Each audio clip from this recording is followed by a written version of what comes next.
Pekerjaan perbaikan jalan dan musala di lokasi desa sasaran TMMD reguler 110, Kodim 0714 Salatiga telah rampung 100%.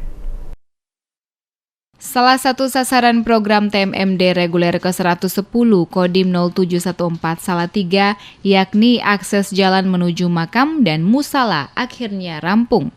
Untuk diketahui bahwa pengerjaan akses jalan tersebut dimulai sejak hari Selasa lalu, dan saat ini akses jalan tersebut sudah mulai bisa digunakan oleh masyarakat. Anggota Satgas Sertu Suroso menyampaikan bahwa betonisasi jalan tersebut tepat waktu sesuai dengan rencana yang telah diperhitungkan, yakni selesai dalam 3 hari. Namun demikian, meskipun jalan telah dapat digunakan, namun hanya untuk jalan kaki dan pengguna sepeda motor saja, sedangkan pengguna kendaraan roda 4 belum diperkenankan melewati jalan tersebut.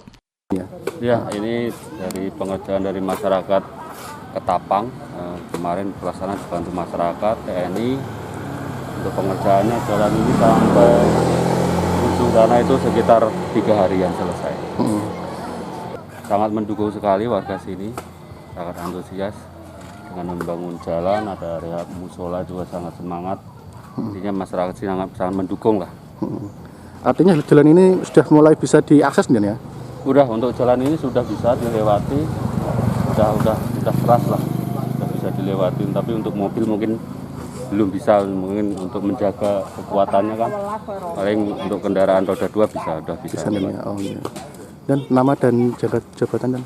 Nama saya Sertu Suroso, jabatan Bamunisi Yonim 40 Alugoro Korem, Kosovisi Kemakmuran.